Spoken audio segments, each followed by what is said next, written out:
کا نام لے کر جو بڑا مہربان نہایت رحم والا ہے۔ سب تعریف اللہ ہی کو ہے جس نے اپنے محبوب بندے محمد صلی اللہ علیہ وآلہ وسلم پر یہ کتاب نازل کی اور اس میں کسی طرح کی کجی اور پیچیدگی نہ رکھی، بلکہ سیدھی اور سلیس اتاری تاکہ لوگوں کو عذاب سخت سے جو اس کی طرف سے آنے والا ہے ڈرائے، اور مومنوں کو جو نیک عمل کرتے ہیں خوشخبری سنائے کہ ان کے لیے ان کے کاموں کا نیک بدلہ یعنی بہشت ہے جس میں وہ ہمیشہ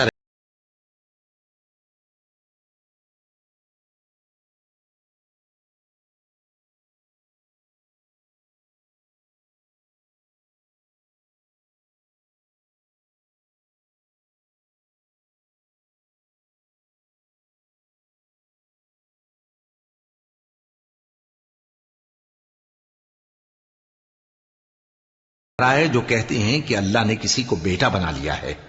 ان کو اس بات کا کچھ بھی علم نہیں اور نہ ان کے باپ دادا ہی کو تھا۔ یہ بڑی سخت بات ہے جو ان کے منہ سے نکلتی ہے، اور کچھ شک نہیں کہ یہ جو کچھ کہتے ہیں محض جھوٹ۔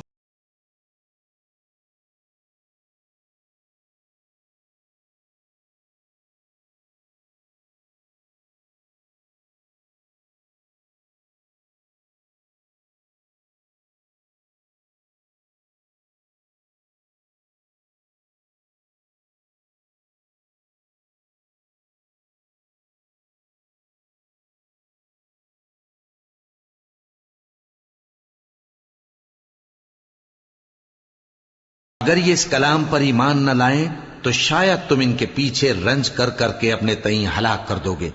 جو چیز زمین پر ہے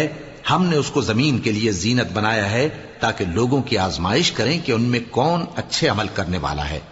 اور جو چیز زمین پر ہے ہم اس کو نابود کر کے بنجر میدان کر دیں گے۔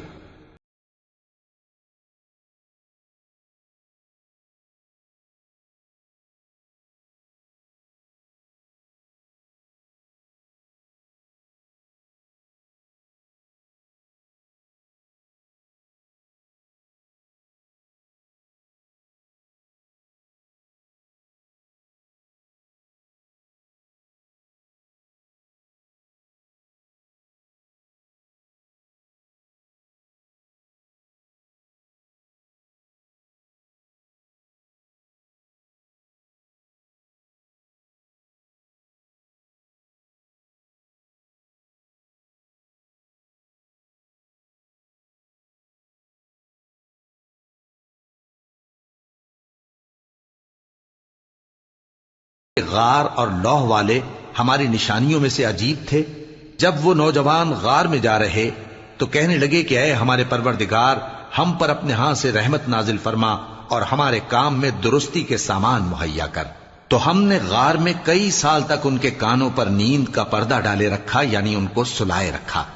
پھر ان کو جگا اٹھایا تاکہ معلوم کریں کہ جتنی مدت وہ غار میں رہے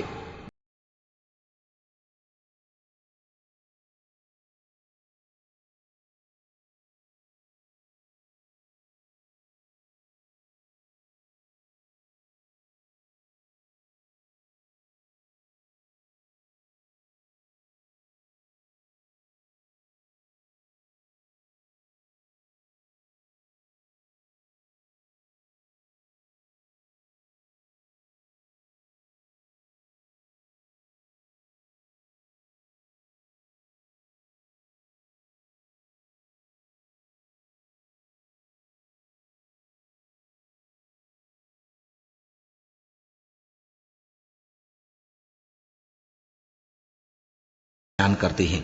وہ کئی نوجوان تھے جو اپنے پروردگار پر ایمان لائے تھے، اور ہم نے ان کو اور زیادہ ہدایت دی تھی، اور ان کے دلوں کو مربوط یعنی مضبوط کر دیا۔ جب وہ اٹھ کھڑے ہوئے تو کہنے لگے کہ ہمارا پروردگار آسمانوں اور زمین کا مالک ہے،